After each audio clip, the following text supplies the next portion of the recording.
Be the change you want to see. Make a difference by giving your money a purpose, a mission to do good. Welcome to Money with Mission, where we talk to individuals, businesses, and organizations who are taking the lead and whose actions are impacting the well-being of their communities and the world at large. Welcome back, everybody. This is Money with Mission. Today I have with me Ed Cernobori. Ed is a friend of mine, and he is the founder and chief investment officer of Black Tree Investment Group. Ed has over a decade of experience in finance and wealth management for companies such as JP Morgan Chase, UBS, and E-Trade. I know those are kind of off the realm and not really in the where we do our real estate investing, but that's the reason to have Ed on here because he knows both sides of that. Ed is currently a real estate investor. He brings forth an abundance of knowledge in the design, implementation, and management of equity portfolios with a focus on comprehensive wealth management and financial planning. Welcome, Ed. It's good to have you. Hey, Felicia, how are you? It's great to be here. Thank you for having me. I'm doing really well. Thank you. Thank you so much. Ed and I met, 3 or 4 years ago, and I don't even know if I know your whole story. So why don't you start with how you got into financial management and lead us up to where you are today? Sure. So pretty much like going way back to college. I mean, that was one of those things where I pretty much graduated college and I really needed to do something with my life at that point. So I thought I was like, well, I think the two best options for me are either number one, I'm going to be a doctor, or number two, I think I'll be a stockbroker. And I didn't want to go back to school at the time. So I said, well, let's just be a stockbroker. I think I'd seen Wall Street one too many times, but it started with that. And pretty much it had been in real estate, or had been in financial planning and wealth management and estate planning from the beginning. And then then during the first economic crash in 2002, actually switched over to had a toy company for like a little bit, and that lasted about 2 years, and then went and did went into the real estate side and did mortgages. So did mortgages, and then came the 2008 crash, and then from there ended up going back to doing financial planning, because those were my roots, and really how I wanted to help serve people was through financial planning. Because even though I had done other businesses, it's the financial planning was always a root cause of, from what I could tell, some of the things that are most personal to people are really their finances and their personal relationships, and really how you can affect the most change in somebody is really working with them on their finances. And I did that when I was in real estate, as well as when I was being a financial planner to begin with. So long story short, I mean, that's I guess long story really short, that was kind of it in a nutshell. That's kind of how it got started.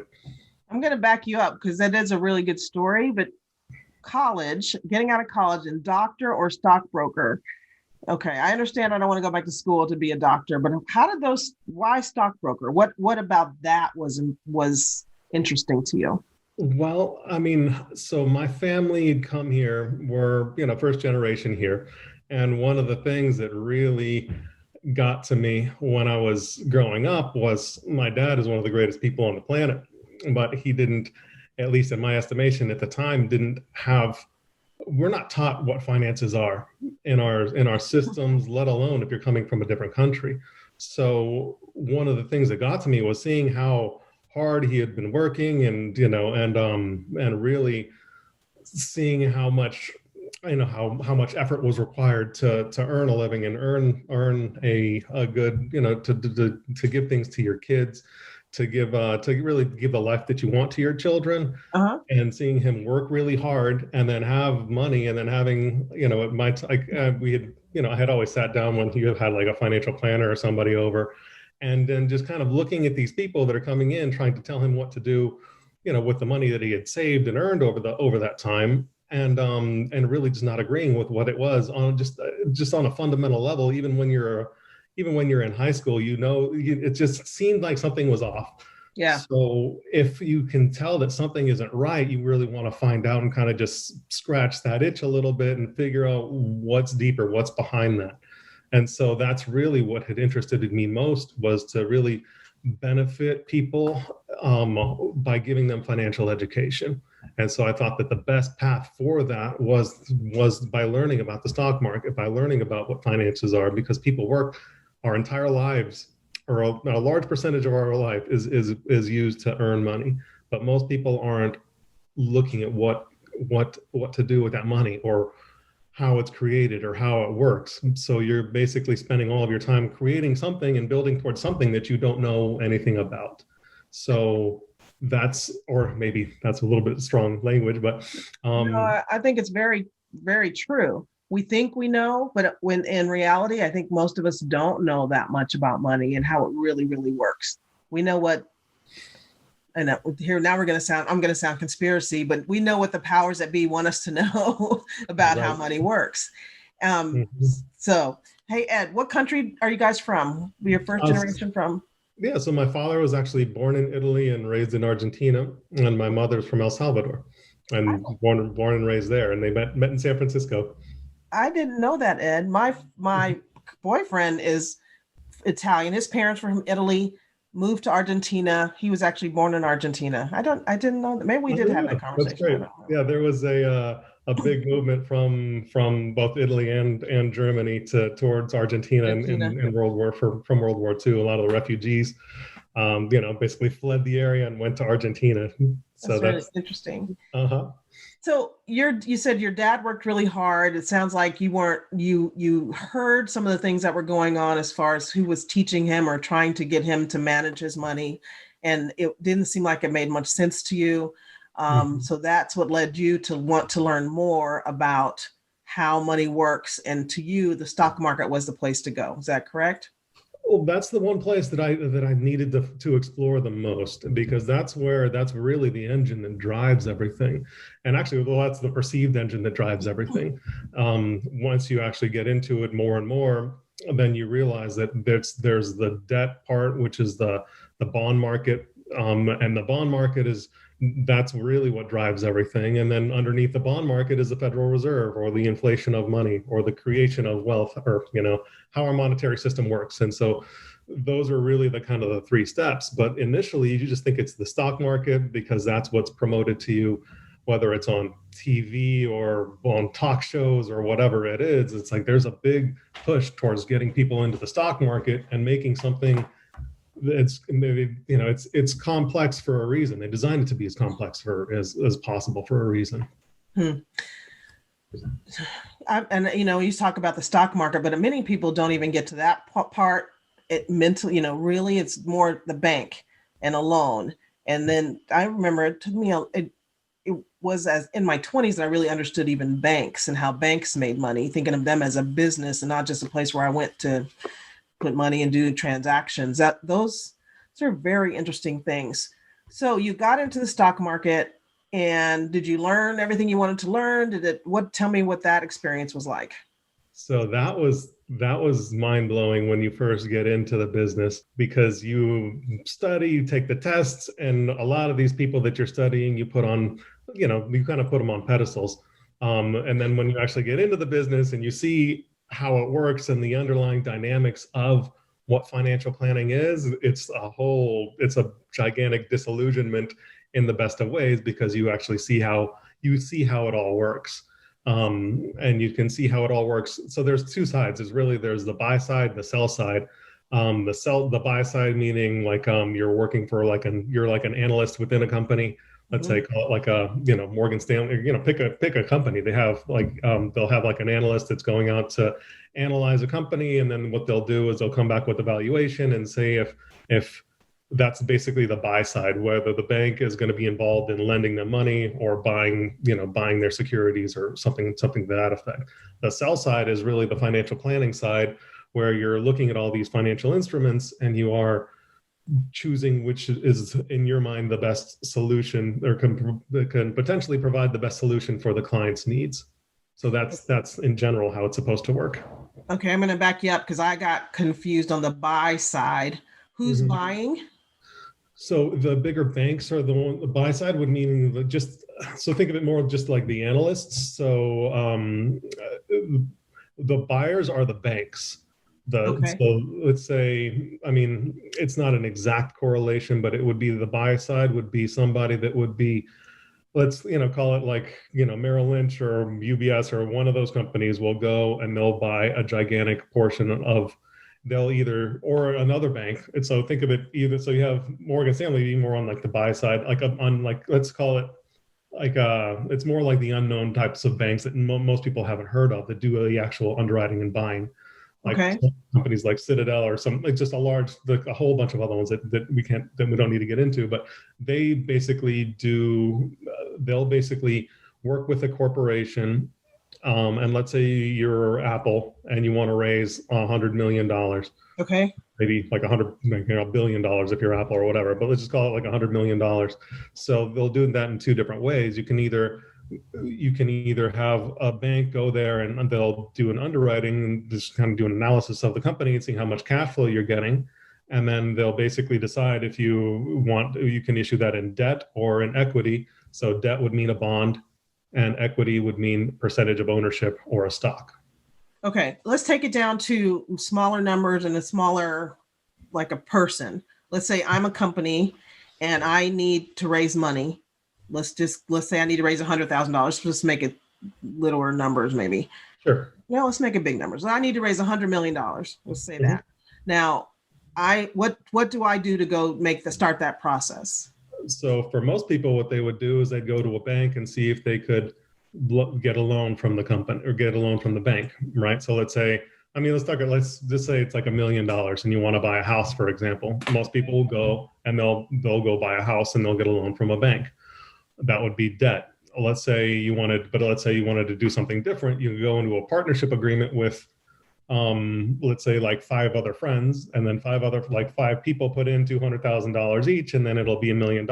And then that's one way to raise it, but then you'll divide the ownership by 5 ways. So then you have 5 people having equity in the house. So that would be like a stock, basically. Okay. Now we're going to go back to the stock and the bond where you were talking about the bigger banks. So an analyst goes in, is figuring out what the valuation of something, what it's worth.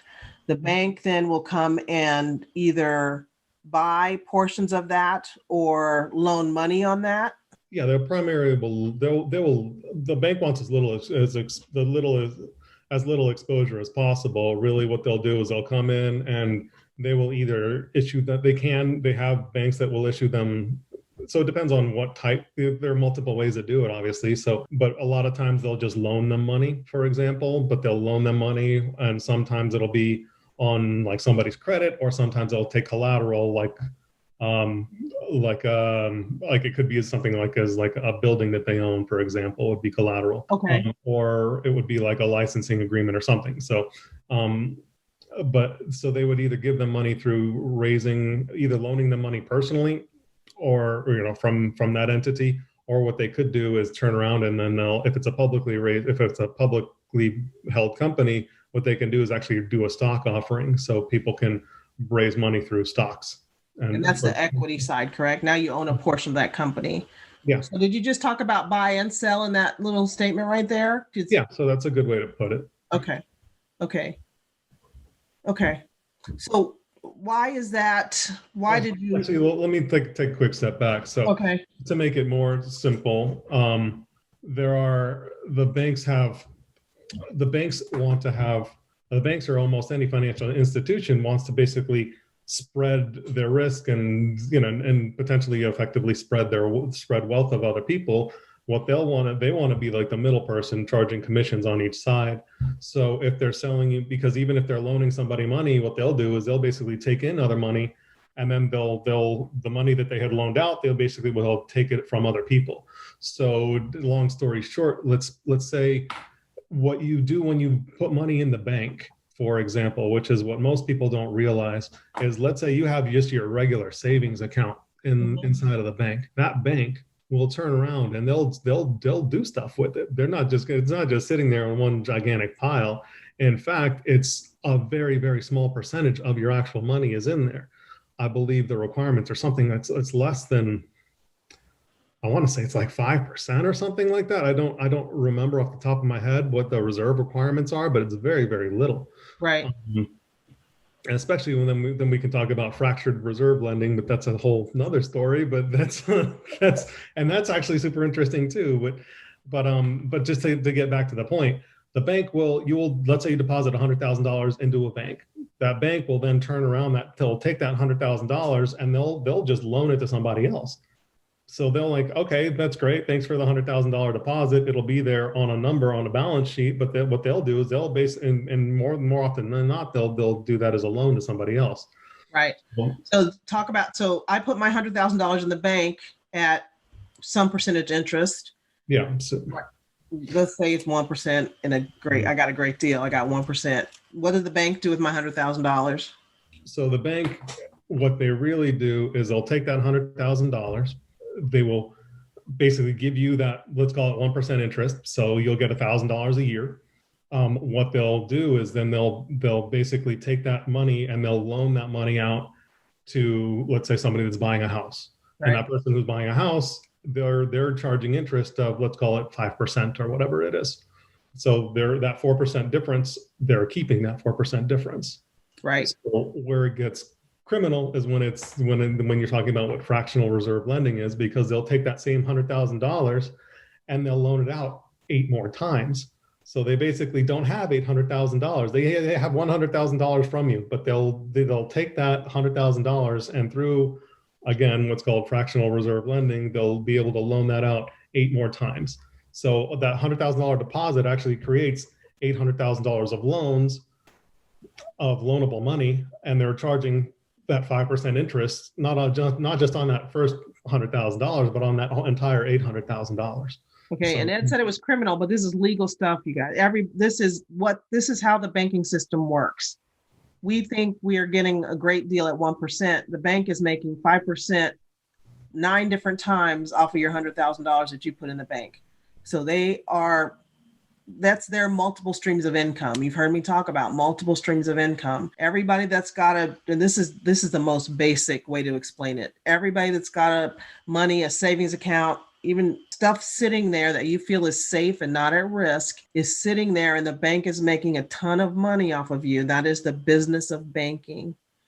They use your money to create multiple streams of income for themselves. We're trying to teach people, or we're working to teach people, multiple streams of income for yourself and your family so that you can build the legacy that many other people on Wall Street and bankers and the folks that don't want us to understand this are doing on our dime.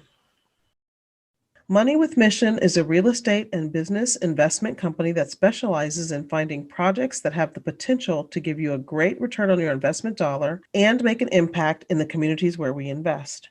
Make a difference in your life and the lives of others. Go to moneywithmission.com to learn more. This episode is brought to you by Presidential Lifestyles Embracing Wealth Masterclass. Are you juggling making a difference and making money? I've seen so many mission-driven healthcare professionals burn out because they can't seem to find the formula between making a difference and making money. I've found that formula, and I'd like to share it with you. I am Kanae Quarter, the world's #1 financial hypnotherapist and the CEO of Presidential Lifestyle, a tech-enabled wellness company focused on wealth in all of its forms. You may remember me from Oprah or ABC's Extreme Makeover. And as a mission-driven healthcare professional myself, I've felt that burnout. And that's why I created Embracing Wealth Masterclass. It's the guide to true wealth without burnout or guilt. In this masterclass, I'll share with you my 3-step formula for breaking through the blocks that keep you from getting to your next level financially. You'll also get a sample financial hypnotherapy session, and I'll answer any questions you have. At the end, I usually do a live coaching session with one lucky attendee. All of this is free. Click the link in the show notes, and I'll see you sooner. Ed, you moved along, and what made you decide that this was not the place for you to be? Well, I was listening to podcasts like the one that you're putting out right now, where you're hearing these opinions from people like both myself or there are dozens of people out there, thousands of people out there that know this information, but it's so not mainstream. And the stuff that we're talking about now requires an individual to go down a couple levels in research and in thought. I mean, it's like, you don't even take my word for it. It's like, go and look at the stuff on your own. I mean, because how I painted it was just a gross general picture, but it's accurate.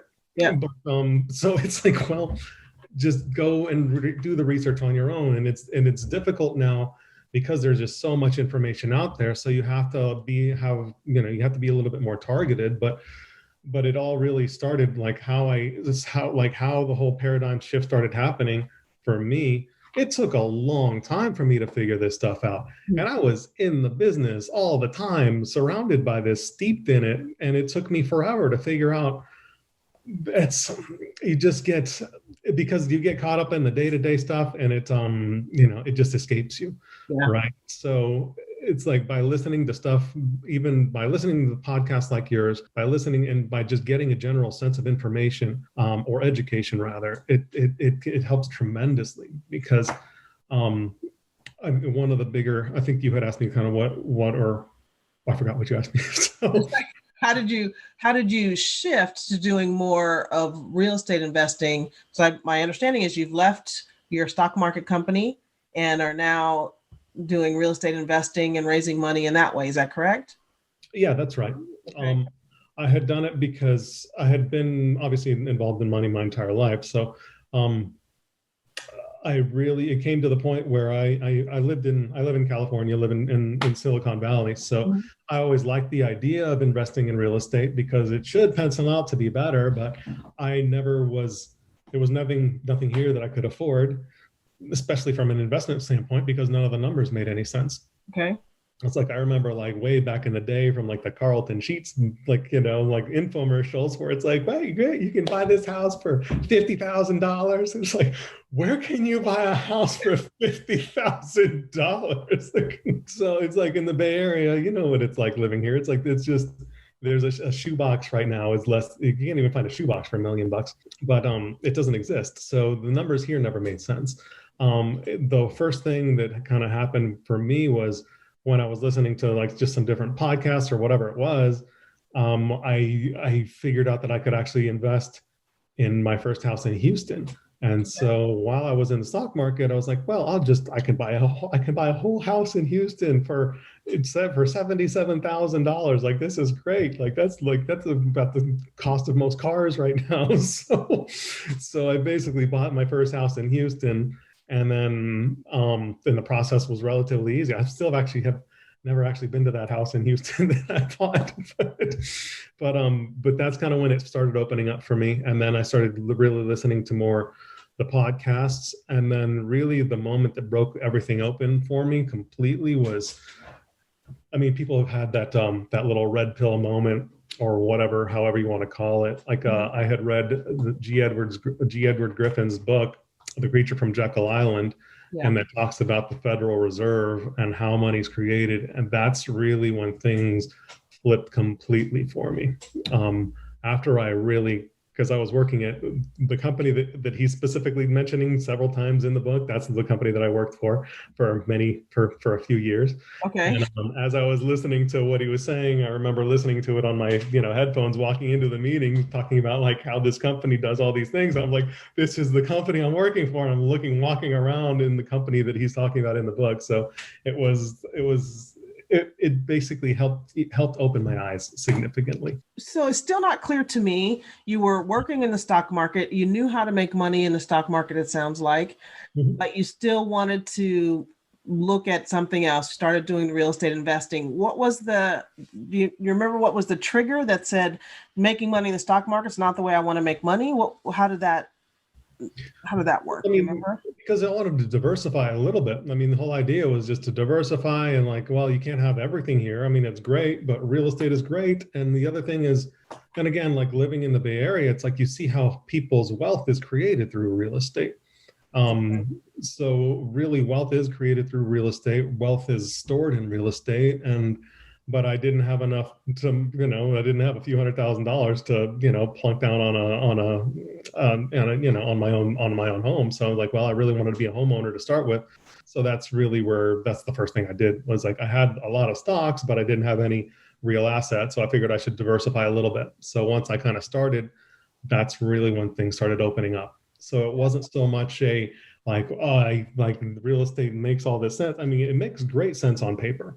And the difference is when you actually start doing it, you realize how much better the real estate market is than the stock market. Like, for example, I had like even when I had like it was like a banner year in 2016, I think it was, for the stock market, and the stock market did like 20%. My real estate portfolio was doing like, it was doing like 5 times, almost like 4 times that, something like that. So it was because you have to look at how leverage works. So if you're having like 10% on $20,000 is $2,000. But if you're using that $20,000 as like a down payment, then you're looking at $100,000. That 10% or that same 10% gain from 20,000 is 2,000, but on a $100,000 asset, it's $10,000 of increase. So I'm going to have you go back a little bit because the step that was missed is that you cannot borrow money in general to invest in the stock market, correct? Correct. So yes, so you cannot, so you can, I mean, you can, but it's very risky and it costs a lot, and there are margin calls, and it's not recommended for the average person. I've seen bad situations happen personally from, I mean, and some people, then that says how some investors are, and they're fine with it. But I would highly, if you're going to invest using margin, which is basically a loan against your stocks, then you would have to be very careful of what you're doing, and obviously don't do it for a large portion of your investable assets in the stock market. That's stock market investing, like 5th level or whatever. It's a higher level, but for me, I'm level 1 investing 401k. I may go on E-Trade or something like that. I have to use the money that I have to buy a stock, correct? Yes, so Go ahead. So you have to use your entire let's say you have $100,000, you can use that $100,000 to buy $100,000 worth of stock. And that's it. And if I have $100,000 and I want to go buy some real estate, how much real estate can I buy? And this is where that word leverage comes in. Go ahead. Mm-hmm. Yeah. So if you have $100,000 and let's say 20% for, not including closing costs and all that stuff, you're buying $500,000 of real estate. Okay. So, and if that $500,000 goes up by 10%, then for that year, you've effectively made $10,000 worth of equity or gain in your wealth. In the same token, if the stock market goes up 10% on that $100,000, you would have made $10,000. Okay. I hope that makes sense, everybody. This is a key thing to understand about real estate and the stock market. Stock market in general, you're using all your money and it's a 1-for-1, $1 for $1. Real estate, there's leverage where you borrow money. Banks will loan you money for real estate. Investors will loan you money for real estate. And you have more with less money. I hope that makes sense. Mm-hmm. And that doesn't include, that's just the gain of the appreciation, not including the income from the asset, not including the depreciation with the taxes and the inflation benefit, which that's a whole nother story, but like just, and the principal getting paid down as well. So there are multiple ways that people just don't realize. I didn't realize, and I was in the market for, it's like I've, considered myself, I mean, not like a rocket scientist, but it's like, it's like I thought I knew what I was doing and as far as money was concerned. And then you really don't. You really just, unless you are in the market. And I guess I would highly encourage people to, if they've never done investment real estate, just start with something small, just so you can see how it works. Because it's one thing for us to talk about it, but it's another for somebody to personally be involved in it, because that's really when they're going to get the most benefit. And if it's not real estate for yourself, then buy it through like a partnership or a syndication or something to kind of see kind of just get your toe in the water and see what it's like, to basically do a comparison, basically. Yeah. that I know Kim Kiyosaki's we've been on some trips with her. She's talked to us and she talked about how the way she learns the most about something is she invests in it. She didn't know much about Bitcoin. She's like, I'm going to put a little bit of money in this. So make me pay attention to it. So the same thing with this. There are lots of different ways to get involved in real estate investing. There's crowdfunding, there's roof stock, there's all kinds of ways to get involved. And Ed has given so much information. I think I might have to have Ed on for a webinar to kind of explain how money works. I'm asking you now. So we'll talk about that a little bit later. We'll talk about that a little bit later. So you said a couple of words. You said syndication, and we know syndication is pooling money to buy a bigger asset than any one individual may be able to afford on their own. Spreading that risk, something banks do, spread the risk among a big group of people to be able to afford bigger things. Okay. So talk to me about what syndications, what things are you investing in now, Ed, in your portfolio for your investors? Sure. So I primarily do single family home investing. And that's because from my, that's a couple different reasons. Number one, that was the easiest point of entry for me to kind of get in. Number two, I didn't put when I think of real estate, I think of there are hundreds of uses, thousands of uses really, but really what it comes down to is what do you know, what do you like? And for me, I just didn't particularly like apartment buildings. I mean, I had lived in them for multiple times, and I was always like, I much prefer living in a single family home. Gotcha. And I much prefer living in having, if I'm investing, you really want to kind of the basis of your show is how do we actually take the money from these dangerous places in Wall Street and actually have it serve a higher purpose? And for me, investing in single family homes is a very easy way to do that because you can provide somebody a really nice place to live and you don't have to charge them a tremendous amount. I mean, ideally for my investing, I want to have a nice house that's nicer than the kind of just a nicer house than what's typically in that neighborhood, and charge a little bit less, charge below market rent. So if you have a nicer place and you're charging below market rent, the idea is that obviously the people who are living there benefit because they're not financially as strapped as other people in, let's say, from my opinion, like apartment buildings or whatever it is. But it all depends on management, obviously. But that's the syndication that I did when you basically pool together money, and those are the syndications that I've done so far. So okay, so you take a neighborhood of single family houses, or you cherry pick single family houses in different neighborhoods, improve that property, rent it to an end user, and maintain that in your portfolio for your investors, correct? Yeah, so I do that both for myself personally, and then on a completely separate level, do it for investors as well. So let's say we're doing it's like a micro portfolio. So you will go out and let's say in Atlanta, we have like a 10 house portfolio in Atlanta basically we went out and we chose each individual house and we basically fixed them up and then, kind of did exactly what I just said. And then we offer ownership shares we just offer ownership to other individuals. To other investors or to other investors rather. So that's basically, we just pulled together money and then we just sometimes we'll either use a loan or we'll just buy the whole thing outright. Like my very first syndication in Atlanta, we bought all 10 houses and we basically I think we bought $1 million of houses and I raised 1.1 million from friends, family. Mm-hmm. And we pretty much 11 people put in $100,000 each. Okay. And we have, so that 1.1 million, when we bought $1 million worth of houses outright without any debt or anything else.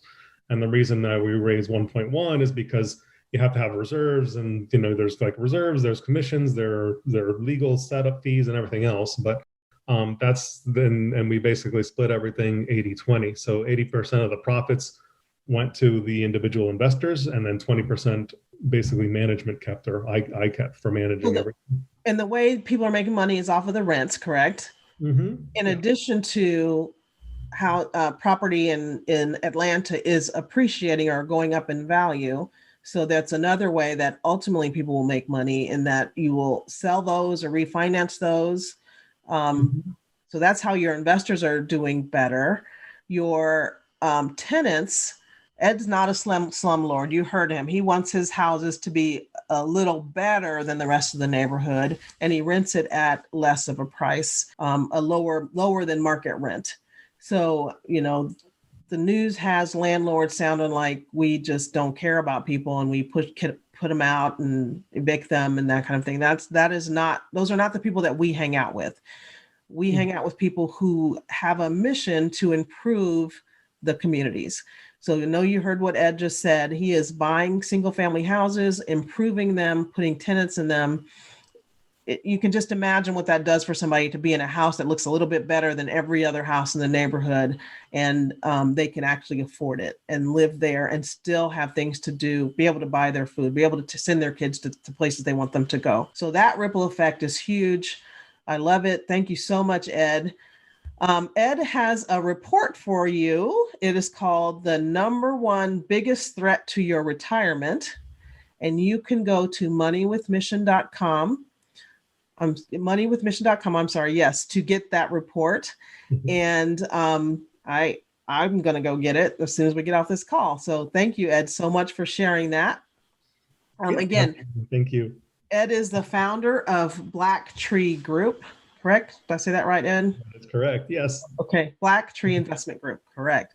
So you can find him there. I'll have all of his information in the show notes, and I'm pretty sure that people will want to get with you to learn more about what you're doing, to learn more about money. Ed can explain this and whiteboard it out, and you'll understand how money works way more than the majority of people in the country. Thank you so much for being with me, Ed. I appreciate it. Thank you so much, Felicia. It was great to be on the show. Thank you.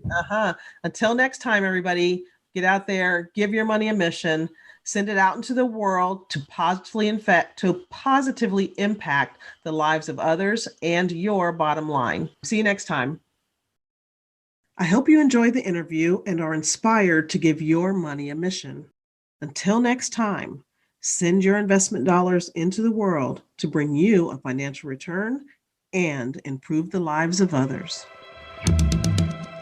You've been listening to Money with Mission.